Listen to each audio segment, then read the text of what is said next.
Hello. When something is disappearing in front of you, it's worth reflecting on just what it is you're losing. If Britain was a house, it used to be a large detached place, well kept with upstairs and downstairs, a bit ramshackle, always kept clean by everyone. People went out to labour and then were glad to come home because that is where they lived and that's where they belonged.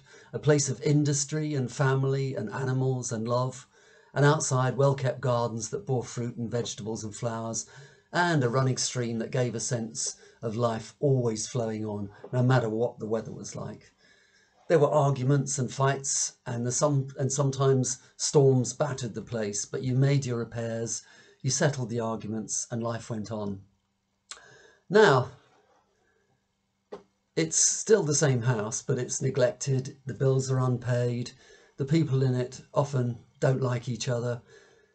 No one paints and decorates it just for the sheer joy of doing so. There are squatters who contribute nothing. There are others who like to break windows just because they can. There is woodworm and rot, and there are times when you think it's time to get the bulldozers in and then start again. You can wreck a house surprisingly quickly. It's a hell of a job to build a new one, especially when some don't want to work and no one agrees what the new one should look like anyway because they have no shared values. I used to be very left-wing and thought everything was a class war. I didn't know much, but I had a lot of opinions. Luckily, I had a love of history and had many periods in life where I read everything I could get my hands on from all perspectives.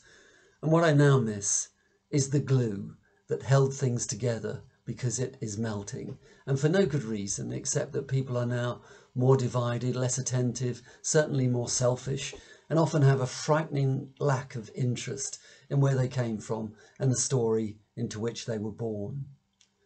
There are always haves and have-nots. It is the nature of human life everywhere.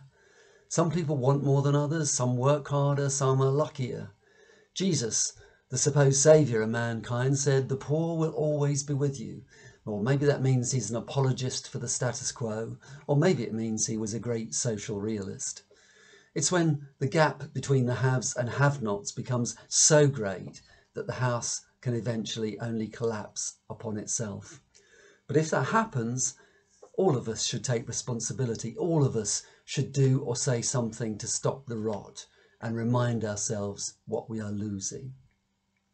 It used to be that there were safety nets in Britain. Even if you were in the lowest strata of society, you could get a basic education, you could get healthcare, some sort of accommodation, and if you were lucky, some sort of work. And common law meant that you mattered as an individual. The police mostly knew what their jobs were. The church gave you a theological legacy, and you were free to accept or reject it. You could get about, whether on a bicycle or a Rolls Royce. There were buses and trains. In every working class family I knew, there were musicians, people who could play the piano, or like my grandfather, the accordion or a violin. There were clubs everywhere. The one my family went to was a converted smoke-filled snooker hall, where on Saturdays the cabaret meant that Alf the window cleaner came on in a tuxedo and sang songs from a long-dead music hall. Betty, who worked like my mother in an eel and pie shop, sang Peggy Lee and standard songs that everyone knew. And then a few years later on, underneath the arches, sat comfortably with the Beatles' Please Please Me and the Dave Clark Fives' Glad All Over. Mike Smith, the Dave Clark singer, would sometimes be in the audience with his dad, who was a factory worker. Everyone was literate and taught beautiful copperplate handwriting, which gave the most rudimentary sentence and aesthetic elegance. Everyone was numerate, so you could check your wages were correct and keep scores on a dartboard or at snooker. The centre held. And just so no one thinks this is sloppy nostalgia, there was, of course, also the ghost of polio. There were birth defects that would now be detected and perhaps aborted. Is that good or bad? There were 2 world wars in living memory. There was violence, but without guns and mostly without knives and razors and unfueled by an insane drug culture. There were domestic arguments and batteries. There were neglected children. Everyone knew this. but they still felt they had something that made it all matter: life. Rough at times, but worth having. And you took responsibility for your life.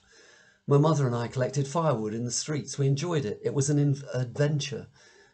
We'd rather do that than live on benefit, which everyone knew meant other people went out to work to pay for you to do nothing. Rudyard Kipling, middle class, the English bard, found a true subject in the British music halls where life was joyfully, raucously celebrated, and in the roistering, comical and deadly lives of British soldiers at home and abroad. He didn't shirk the difficult stuff, the horror of war, the pain of poverty, and the batterings of marriage, but he went back to it time and time again because it had the energy of an animal that always got up and walked on, no matter what knocked it down. And D.H. Lawrence, who said you get ideas from the middle class, but you get life and energy from the working class, and you need the whole lot to make the machine work. There were common causes. When Gordon was in Khartoum waiting to die, and having publicly and privately opposed slavery for years, and this in the face of a Muslim and African slave trade that was flourishing 80 years after England abolished it in 1807. But it seemed the whole nation united in wanting Gordon rescued.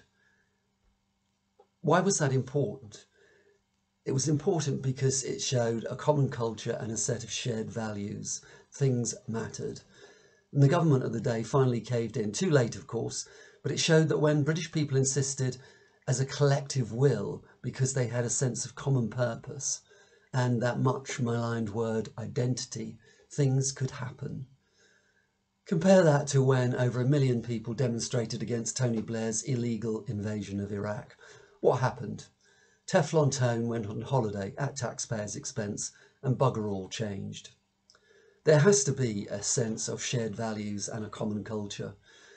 To call this Little Englanderism or nationalist is to misunderstand everything I'm saying. And people who talk like this have glued their ideologue specs to their heads. Come to that, some of their heroes were nationalists: Gandhi, Nelson Mandela.